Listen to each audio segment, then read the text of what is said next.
V4E media நேயர்களுக்கு வணக்கம். நேற்று தளபதி படம் மறு வெளியீடு பண்ணியிருந்தாங்க. அதுவும் சூப்பர் ஸ்டார் பிறந்தநாளை முன்னிட்டு. பொதுவாக கமலா தேட்டரில் சூப்பர் ஸ்டார் பிறந்தநாள்லாம் சில படங்களை ஒவ்வொரு தேட்டரில் ஒவ்வொரு படங்கள் வெளியிடுற வழக்கம். அதை போன முறை படையப்பா வெளியிட்டிருந்தாங்க. அதுக்கு முன்னாடி அண்ணாமலை அப்படின்னு தொடர்ந்து ஒவ்வொரு வருஷம் ஒவ்வொரு படம் ரிலீஸ் பண்ணியிருந்தாங்க. இன்றைக்கி வந்து தளபதிங்கிற படம் டோட்டலாக வேர்ல்டு ஃபுல்லாக ரிலீஸ் ஆயிடுச்சு. அதனால் நேற்று கமலா தேட்டரில் தளபதி படத்துக்கு போனோம். கடுமையான மழை, எல்லாருக்கும் தெரியும், தமிழ்நாடு ஃபுல்லாகவே மழை தான். இந்த கடுமையான மழையிலையும் படம் ஹவுஸ்ஃபுல்லாக போச்சு அப்படிங்கிறது ரொம்ப ஆச்சரியமான விஷயம். தேட்டரில் டிக்கெட் கிடைக்கல, அட்வான்ஸ் புக்கிங்கில் ஃபுல் ஆயிடுச்சு. நான்லாம் 12 மணி ஷோவுக்கு போகும்போது சரி கவுண்டரில் டிக்கெட் எடுத்துக்கலாம் அப்படின்ட்டு போகும்போது பார்த்தா ஃபுல்லுன்ட்டாங்க. மழை, தேட்டருக்கு ஆள் வரல, தேட்டருக்கு 2 வீலரு காரு எல்லாமே மிதந்து தான் வர்ற மாதிரி ஒரு சொல்லலாம் சார். அப்படி இருந்தும் பார்த்தீங்கன்னா டிக்கெட் கிடைக்காம ஹவுஸ்ஃபுல்லாக போனது. பட் இருந்தாலும் எப்படியோ கொஞ்சம் ரிஸ்க் எடுத்து டிக்கெட் வாங்கி படம் போய் பார்த்தேன். 33 வருஷம் ஆச்சு இந்த படம் ரிலீஸ் ஆகி. ஏற்கனவே உங்களுக்கு தெரியும் 1991 தீபாவளிக்கு ரிலீஸ் ஆச்சு. இந்த தளபதி படத்துக்கு கூட மொத்தம் ஒரு 10 படம் ரிலீஸ் ஆச்சு. இருந்தாலும் அந்த தீபாவளியில் அதிக வசூல், அதிக நாட்கள் ஓடிய படம் அப்படிங்கிறது தளபதி தாங்கிறது எல்லாருக்கும் தெரிஞ்ச விஷயம்தான். ஸோ ஒரு 33 வருஷத்துக்கு அப்புறம் இந்த படத்துக்கு இன்னும் கொஞ்சம் கூட ஒரு ஆடியன்ஸ் மத்தியில் வந்து எதிர்பார்ப்புன்றது ஆச்சரியமான ஒரு விஷயமா இருக்குது. அதுதான் சூப்பர் ஸ்டார் அப்படிங்கிற ஒரு தாரக மந்திரம். 33 வருஷம் கழிச்சும் அந்த படத்துக்கு வந்து தேட்டரில் வந்து நேற்று வந்து அவ்வளவு ரசிகர்கள் கொண்டாட்டமாக ஓப்பனிங்லேருந்து படம் முடிகிற வரைக்கும் ஒவ்வொரு பாட்டுக்கும் ஒன்ஸ்மோர் கேட்கறது சரி, சில காட்சிகளுக்கெல்லாம் அவங்க ரசித்த விஷயங்களை பார்க்கும்போது உண்மையிலேயே எங்கள் ஜென்ரேஷனில் கொஞ்சம் நாங்கள் புரிஞ்சுக்கிற தன்மை கம்மியோ அப்படின்ற மாதிரி ஒரு சூழல் வந்துருச்சு. குறிப்பாக ஒவ்வொரு காட்சியும் காட்சி அதாவது ஸ்ரீவித்யா, ரஜினி சாரு, ஜெய்சங்கர் ஒரு கோவில்ல சாமி கும்பிட்டு இருக்கும்போது கூட்ஸ் ஒன்று போகும். ஏன்னா கூட்ஸ் போகும்போதெல்லாம் ஸ்ரீவித்யாவுக்கும் ரஜினி சாருக்கும் ஒரு சின்ன எமோஷன் ஆகும். ஏன்னா நம்ம விட்டுட்டோம் அப்படிங்கிற ஃபீலிங் ஸ்ரீவித்யாவுக்கு, நம்ம அதில் தானே வந்தோம் அப்படிங்கிற ஃபீலிங் ரஜினி சாருக்கு. ஸோ இந்த கேமரா நடுவில் ஜெய்சங்கர், இவங்க 2 பேர் ரியாக்ஷன் ஜெய்சங்கர் கவனிக்கிற விஷயம், அந்த வச்ச ஃப்ரேம் ஆங்கில வந்து அன்னைக்கு நாங்கள் வந்து சரியாக கவனிக்கல. அதாவது ஒரு சீனா பார்த்த மொழிஞ்சு இதில் இருக்குள்ள நேட்டிவிட்டி எங்களுக்கு தெரியல. பொதுவாக நான் ஏற்கனவே சொன்ன ஒரு விஷயம் தான், எந்த படத்தை நம்ம பார்க்கும்போது கவனிக்க தவறிய சில விஷயங்கள் வந்து மறுபடியும் பார்க்கும்போது நமக்கு புரிய வரும். ஸோ அது மாதிரி தான் நேற்று சில படத்தில் ஒரு 5-6 காட்சிகள் வந்து அன்னைக்கு நம்ம கவனிக்காத விஷயங்கள் இந்த 2K கிட்ஸ் வந்து அவ்வளோ ரசித்து பார்க்கும்போது என்னடா இவங்க ரசனை இப்படி இருக்கு, நம்ம அன்னைக்கு இப்படி பார்த்துட்டோமே அப்படிங்கிறது வந்து புரிஞ்சுக்க முடிஞ்சது. ஸோ இந்த காட்சியாக இருக்கட்டும், சோபனா வந்து எனக்கு கல்யாணம் ஆச்சு, நீங்கள் யாராவது பார்த்துக்குங்க, என்னை மன்னிச்சுக்க அப்படின்னு சொல்லிட்டு போகும்போது அவர் சூப்பர் ஸ்டார் வந்து ஸ்டைல் அப்படின்னு ஒரு விடுவார். அப்போ ஒரு லைட்டிங் வச்ச ஃப்ரேம் இருக்கும். அன்னைக்கு வந்து அதை நாங்கள் சீனா தான் பார்த்தோம். இன்னைக்கு வந்து எல்லாரும் இந்த 2K கிட்ஸ் எல்லாம் ஒன்ஸ்மோர் கட்டு எல்லாம் எந்திரிச்சு ஒன்ஸ்மோர் கத்துறாங்க. எங்களுக்கு என்னன்னு புரியல. அப்போ சொல்றாங்க அவங்க ஃப்ரேம் பாருங்க, லைட்டிங் பாருங்க, எப்படி வச்சிருக்காங்க பாருங்க. அந்த 2K கிட்ஸ் கொண்டு எல்லா பசங்கள்லாம், அந்த சின்ன பசங்கள்லாம் சொல்லும்போது நாங்கள் ரொம்ப ஆச்சரியமா பார்க்குறோம். இல்லைன்னா அன்னைக்கு நம்மளும் பார்க்கும்போது இந்த மாதிரி இல்லையே, இன்னைக்கு இப்படி உன்னிப்பாக கவனிக்கிறாங்களே அப்படிங்கிற விஷயம் வரும்போது அதையும் நம்ம கவனிக்க தவறு இருக்கும் அப்படிங்கிறத நினைச்சு பார்க்க முடியுது. அதுபோல சுந்தரி கண்ணாலினி ஒரு செய்தி, அந்த பாட்டுலையும் பார்த்தீங்கன்னா இசை வந்து அந்த டைம்ல வந்து அன்னைக்கு எப்படி ரெக்கார்டிங் இருந்துச்சோ அதே மாதிரி இப்போ வந்து கொஞ்சம் இசையில வந்து கொஞ்சம் கூடுதல் கவனம் எடுத்து அந்த மிருதங்கம் தனியா, ஒவ்வொரு இன்ஸ்ட்ருமெண்ட்டும் தனியா கேட்கிற மாதிரி ஏதோ ஒரு விஷயம் பண்ணியிருக்காங்க. அந்த சுந்தரி கண்ணாலினி பாட்டுக்கெல்லாம் அன்னைக்கு 91 அந்த படம் ரிலீஸ் ஆகும்போது நிறைய பேர் வெளியில இருந்து போயிட்டு இருந்தாங்க. பட் நேற்று வந்து யாருமே வெளியில போகல. ஏன்னா இந்த இன்றைக்கு ஜென்ரேஷன் வந்து அதை ரசிச்சு பாக்குறாங்க. அந்த ஒவ்வொரு எஃபெக்ட் எப்படி வருது அப்படிங்கிறத பக்கத்துல சொல்லும் போது என்னடா நம்ம அன்னைக்கு ஒரு பாட்டை மட்டும்தான் பார்த்தோம், இன்னைக்கு ஒரு ஃப்ரேமை பார்க்குறாங்க, லைட்டிங் பார்க்குறாங்க, ஒவ்வொரு இன்ஸ்ட்ருமெண்ட் எப்படி கவனிச்சு சொல்கிறாங்களே அப்படிங்கிறத நினச்சி பார்க்க முடியுது.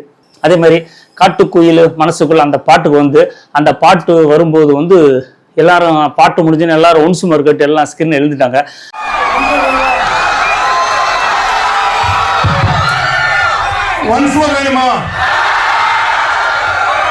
தேட்டர் அந்த owner, Kamala theatre owner Vishnu கமலும் படத்தை நிப்பாட்டிட்டு ரசிகர்கிட்ட வந்து சூப்பர் ஸ்டாருக்கு பிறந்தநாள் வாழ்த்தை சொல்லிட்டு ஒன்ஸ்மோர் பாட்டு அவங்க ரசிகர் விரும்பத்துக்காண்டி நானும் உங்களோட பார்க்குறேன் என்ஜாய் பண்ண சொல்லி அவர் அந்த பாட்டை நிப்பாட்டிட்டு மறுபடியும் போட்டாங்க.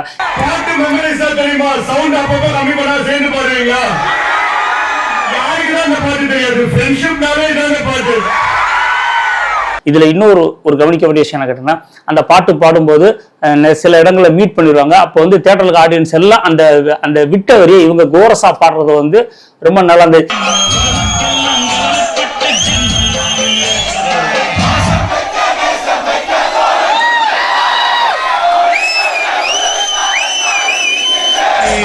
இந்த மாதிரி விஷயங்கள் வந்து ஏதாவது ஒரு ஆடியோ ஃபங்க்ஷன் அந்த மாதிரி விஷயத்தெல்லாம் நம்ம பார்த்துருக்கோம். ஆனால் தியேட்டரில் பார்த்தது எனக்கு வந்து இதான் ஃபர்ஸ்ட் டைமாக இருக்குது. ஏன்னா தியேட்டரில் ஒன்ஸ் மோர் கேட்குறது நிறைய இடத்துல நம்ம பார்த்துருப்போம், கேட்டிருக்கோம். ஆனால் தியேட்டர்லேயே வந்து ஸ்க்ரீனில் வந்து மியூட் பண்ணிட்டு ஆடியன்ஸ் வந்து கோரஸாக கத்துறது ஃபர்ஸ்ட் டைமாக நான் இதை பார்த்தேன். ரொம்ப என்ஜாய் பண்ணி பார்க்க முடிஞ்சது. ரொம்ப ரசித்து பார்க்க முடிஞ்சது. இதில் சூப்பர் ஸ்டார் சோபனா, மம்முட்டி, நாகேஷ், ஜெய்சங்கர், ஸ்ரீவித்யா, அரவிந்த் சாமின்னு சார்லின்னு நிறைய நடிகர் பட்டலாம், பெரிய பட்டலாம். அது போக இளையராஜா இசை, மணிரத்னம், ஸ்ரீராம் இப்படின்னு பெரிய ஜாம்பவான்கள் டீமு சொல்லவே வேண்டாம். ஜிவி பிலிம்ஸ் இந்த படத்தை ரிலீஸ் பண்ணியிருந்தாங்க. ஜிவி பிலிம்ஸுங்கிறது பார்த்தீங்கன்னா அவங்க சொந்த தயாரிப்பு இல்லாமல் 80s 90s ரொம்ப கொடியிட்டு பிறந்தாங்க. நாயகன், அக்னி சித்திரம், இதே கொண்டு நிறைய படங்களை கொடுத்த ஒரு நிறுவனம். நிறைய படங்களை ரிலீஸும் பண்ணியிருக்காங்க. இவங்களும் தயாரிச்சுக்க அஞ்சலி மாதிரி ஹிட்டு நிறையா கொடுத்து அன்னைக்கு வந்து ஒரு மிகப்பெரிய பீக்கில் இருந்த ஒரு கம்பெனி. ஸோ அவங்க மறுபடியும் இந்த படத்தை வேற ஒருத்தவங்க மூலமாக இன்னைக்கு ரிலீஸ் பண்ணது வந்து ஒரு நல்ல வரவேற்க வேண்டிய விஷயம். நம்ம திரும்ப சொல்ற ஒரே ஒரு விஷயம் பார்த்தீங்கன்னா, இந்த படத்தை வந்து இன்னைக்கு இருக்க 2K கிட்ஸும் சரி, பழைய ரசிகர்களும் சரி திரும்ப பார்க்குறாங்கன்னா, அன்னைக்கு வந்து படத்தொகுப்பா இருக்கட்டும், இசையா இருக்கட்டும், கதையோட்டங்களா இருக்கட்டும், ரசிகர்களை பிடிக்க வச்சதுனால திரும்ப தேட்டருக்கு வராங்க. இன்னைக்கு ரிலீஸ் படத்துக்கே பயங்கரமா நம்ம பூஸ்டப் பண்றோம், விளம்பரம் பண்றோம். அந்த படத்தை பத்தி கண்டென்ட் அப்படி இப்படி சொல்லி ரசிகர்களை இழுக்க வைக்கிற மாதிரி இருக்கு. இதுக்கு வந்து யார் என்ன சொன்னாங்கன்னு ஒன்னும் பெருசா பேப்பர் விளம்பரம் கிடையாது, சுர விளம்பரம் கிடையாது. ஒரு எல்லாமே மவுத் டாக்னு சொல்றான். அப்படியே வந்து இந்த படம் இப்படி ஃபுல்லா போகுது. கொட்டு மலையில இவ்வளவு ரசிகர் கூட்டம் அப்படின்னா ஒரு நார்மல் டேஸ்ல வந்தா எப்படி இருக்கும் அப்படிங்கிற ஒரு சினிமா பார்வையாளராக நான் யோசிச்சு பார்க்குறேன். இதே தளபதி 91 தீபாவளிக்கு ரிலீஸ் ஆகும்போது அன்னைக்கு கடுமையான மழையில தான் ரிலீஸ் ஆச்சு. அன்னைக்கு அந்த படம் பெரிய சக்சஸா போச்சு. இன்னைக்கும் பார்த்தீங்கன்னா கடுமையான மழை. இன்னைக்கு வந்து அன்னைக்காவது பார்த்தீங்கன்னா சென்னையில் மழை, இன்னைக்கு வந்து பார்த்தீங்கன்னா தமிழ்நாடு ஃபுல்லா மழை.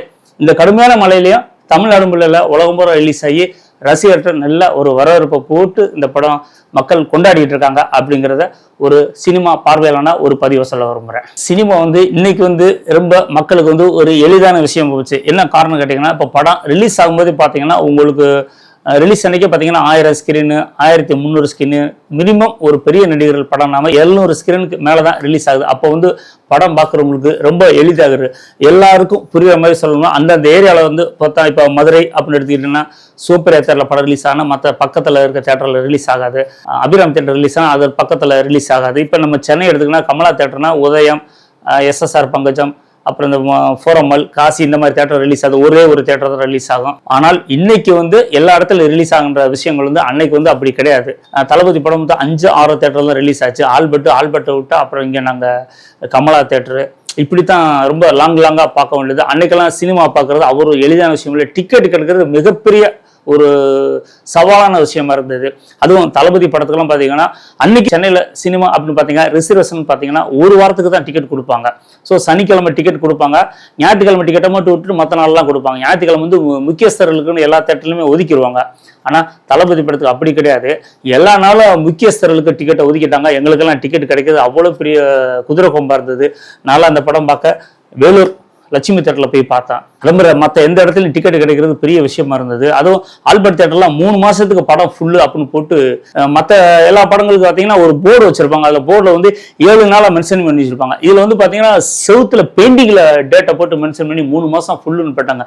என்னங்கப்பா 3 மாசம் ஃபுல்லுன்னு பார்த்தீங்கன்னா கவர்மெண்ட் டிபார்ட்மெண்ட் எல்லா டிபார்ட்மெண்ட்லையும் டிரான்ஸ்போர்ட் இருக்குது, EPR இருக்கட்டும், ஹெல்த் டிபார்ட்மெண்ட்டு, அதுபோக IAS officers, police commissioner office, உயர் அதிகாரிகள், மற்ற கவர்மெண்ட்ல என்னென்ன டிபார்ட்மெண்ட் எல்லாருமே வந்து டிக்கெட்டை வந்து மொத்தம் வாங்கிட்டாங்க அப்படிங்கிற விஷயம் தான். என்ன அப்படின்னா மணிரத்னம் படம், அதை தாண்டி சூப்பர் ஸ்டார் படம் அப்படிங்கிற ஒரு பெரிய எதிர்பார்ப்பு, இளையராஜா அப்படி ஒரு பெரிய கூட்டணி அப்படிங்கிறதுனால அன்னைக்கு இருந்த படத்தோட எதிர்பார்ப்பு இவ்வளோ அட்வான்ஸ் பிங்கில் அதிகமாக போய் நாங்களாம் டிக்கெட் கிடையாம ரொம்ப லாங்கா போய் பார்த்த ஒரு விஷயம் வந்து மறக்க முடியாத ஒரு விஷயமா இருந்தது. அதை விட இன்னொரு முக்கியமான விஷயம் என்னங்கன்னா, இந்த தளபதி படம் ரிவ்யூ பண்ணலாமா வேணாமா, கடுமையான மழையா இருக்க எப்படி நீங்க யோசிக்கும் போது எனக்கு ரஜினி ஃபேன்ஸ் நிறைய பேர் ஃபோன் பண்ணி நீங்க குணா படம் எப்படி கொடைக்கானல போய் ரிவ்யூ பண்ணீங்களா, அதே மாதிரி தளபதி படம் பார்த்துட்டு நீங்க மைசூர்ல போய் ரிவ்யூ பண்ணணும் அப்படின்னு நிறைய பேர் என்கிட்ட கேட்டுட்டாங்க. என்னால பேச கிட்டத்தட்ட ஒரு 40-50 ஃபோன் வந்துருச்சு எனக்கு. என்னால ஒண்ணுமே சொல்ல முடியல. இங்க சென்னையில நங்கநல்லூர் சாலமன், கோவை பாபு, மதுரையில ஜெயமுருகன், பெங்களூர்ல ஜெயராமன், ஜேம்ஸ் பாஷா, ஜெயஜுதாஸ், மதுரையிலே சோனமுத்து, தோப்பூர்ல வந்து அருள் ஜோதி, சமாளிக்க முடியல. எவ்வளோ எனக்கு ஃபோன் பண்ணி நீ குணா படம் கொடைக்கானல் போய் ரிலீஸ் பேசினேல, எனக்கு தலைவர் படத்தை வந்து நீ மைசூரில் போய் ரிவ்யூ பண்ணணும் அப்படின்னு சொல்லி என்னை கேட்டுக்கிட்டாங்க. எனக்கு இன்னும் பேர் சொல்ல முடியல, கிட்டத்தட்ட 40-50 கால் வந்துடுச்சு. எல்லா பேரும் என்னால் சொல்ல முடியலை. என்ன செய்யற, ரொம்ப தர்ம சங்கடமாக இருந்துச்சு. அப்போ நான் உங்களுக்கு பதில் சொன்ன ஒரே ஒரு விஷயம், குணா படத்தில் வந்து கொடைக்கானல் மென்ஷன் பண்ணாங்க, தளபதி படத்தில் வந்து எந்த ஊருன்னு மென்ஷன் பண்ணல, அதனால நான் சென்னையிலேருந்தே பண்ணுறேன் அப்படின்னு சொல்லி எல்லாத்துக்கும் நான் சமாதானம் சொன்னேன். நான் இல்லை, அந்த படம் ஃபுல்லாக மைசூரில் தான் ஷூட்டிங் எடுத்தாங்க அப்படின்னாங்க. மைசூரில் எடுத்தது ஓகே, படத்தில் வந்து ஊர் பேரை மென்ஷன் பண்ணல, அதனால தயவு கூர்ந்து நீங்கள் கோச்சிக்க வேணாம், நான் சென்னையிலேருந்தே ரிவ்யூ பண்ணிடுறேன் அப்படின்னு இன்னொருத்தர் சொன்னார். அவர் கென்னடின்னு சொல்லி கேரளாவிலேருந்து ஒருத்தர் பேசினார். உங்களுக்கு மைசூருக்கு நான் டிக்கெட் போட்டு கொடுங்க, போய் போடுங்க அப்படின்னாங்க. தம்பி கோச்சுக்காதீங்க, படத்தில் வந்து மைசூருங்கிற வார்த்தை மென்ஷன் பண்ணல, அதனால நீங்கள் இதை வந்து ஒரு விஷயமா எடுத்துக்க வேணாம். இப்போ பிரியா படம் டிசம்பர் ரிலீஸ் ஆகுது, அப்புறம் நான் சிங்கப்பூரில் போய் ரிவ்யூ பண்ண முடியுமா அப்படின்னு சொல்லி எல்லாத்துட்டையும் ஒரு சமாதானம் சொல்லி இது பண்ணேன். ஸோ எல்லாத்தையும் சமாளிச்சுங்கிற விஷயத்த பதிவு பண்ண மாதிரி எல்லாத்துக்கும் நான் பொறுமையாக பதில் சொன்னேங்கிற விஷயத்த இந்த இடத்துல பதிவு பண்ண விரும்புகிறேன். அதை தாண்டி ரசிகர்கள் வந்து எவ்வளோ ஆரோக்கியமாக இருக்காங்க. யாருமே ஒரு கடுமையான வார்த்தையாக பேசாமல் ஆரோக்கியமாக எங்களுக்கு இந்த மாதிரி செய்யுங்கிறத கேட்டுக்கிட்ட வந்து நான் ரொம்ப பெருமையாக நினைக்கிறேன், ரொம்ப சந்தோஷமாக நினைக்கிறேன். இந்த படம் இப்போ தளபதி படம் கிட்டத்தட்ட 33 வருஷத்துக்கு அப்புறம் வெளியே இருந்திருக்கு. இந்த படம் வெளியாகும்போது சூப்பர் ஸ்டாருக்கு 41 வயசு. ஸோ இன்னைக்கு 74 வயசு. அன்னைக்கு இன்னைக்கும் புதுசாக நமக்கு வந்து வித்தியாசம் தெரியல, அதே ஆக்டிவாக இருக்காரு. ஸோ தொடர்ந்து இந்த வருஷத்துக்கான படங்களை வந்துட்டு இருக்கோம். நம்ம தொடர்ந்து நம்ம ஆயுள் இருக்க வரைக்கும் படங்களை பார்த்து ரசிச்சுக்கிட்டே இருப்போம். இந்த படத்தை தியேட்டரில் பார்த்து கொண்டாடுங்க, மீண்டும் கொண்டாடுங்க. நாங்களும் எத்தனையோ வாட்டி பார்த்தாலும் தொடர்ந்து தியேட்டரில் பார்க்குறது மாதிரி ஒரு அனுபவம் கிடைக்கவே கிடைக்காது. நான் இது வரைக்கும் எந்த படம் மொபைல்லையும் பார்த்து கிடையாது, டிவிலையும் பார்த்து கிடையாது. படம்னு பார்த்தா தியேட்டரில் தான் பார்ப்பேன். இப்போ இன்னைக்கு இருக்க 2K கிட்ஸ் வந்து ரசித்து பார்க்கும்போது நம்மளோட ரசிப்புத்தன்மை கொஞ்சம் குறைஞ்சிருக்கோம் அப்படின்னு யோசிக்க தோணுது. ஏன்னா இன்னைக்கு இருக்க 2K கிட்ஸ் வந்து தியேட்டரில் படம் பார்த்த விதம் முடிஞ்சிட்டு அவங்க ரசித்த விஷயங்கள் வந்து ரொம்ப என்னை வந்து மெய்சிலிச்சு வச்சுச்சு. நான் கூட சில பேர் கிட்ட இந்த படம் நீங்கள் பார்க்கல, இல்லைன்னா டிவியில் போட்டெல்லாம் பார்த்துருக்கோம், பட் தியேட்டரில் பார்த்தா எவ்வளோ உற்சாகமாக பார்க்கணும், தியேட்டரில் பார்க்குற அனுபவம் மாதிரி ஒரு சந்தோஷம் எதுலையும் கிடைக்காது அப்படிங்கிறத சின்ன சின்ன இளைஞர்கள் சொல்லும்போது ரொம்ப எங்களுக்கெல்லாம் ஆச்சரியமாக இருந்தது. பரவாயில்ல, சினிமாவை நேசிக்கிற மக்கள் இருக்க வரைக்கும் தமிழ் சினிமாவும் சரி, உலக சினிமாவும் சரி அசைக்க முடியாது. நல்ல ஒரு இந்த மாதிரி ரசிகர்கள் தான் நம்ம, அதாவது சினிமா நல்லா இருக்கிறதுக்கு இந்த மாதிரி ரசிகர்கள் தான் காரணம் அப்படிங்கிறத என்னால் புரிஞ்சுக்க முடியுது. நன்றி, அடுத்த ஒரு படத்தில் சந்திக்கலாம். இந்த வீடியோ பிடிச்சிருந்தா லைக் பண்ணுங்கள், கமெண்ட் பண்ணுங்கள், ஷேர் பண்ணுங்கள், மறக்காமல் பெல் பட்டனை அழுத்திடுங்க.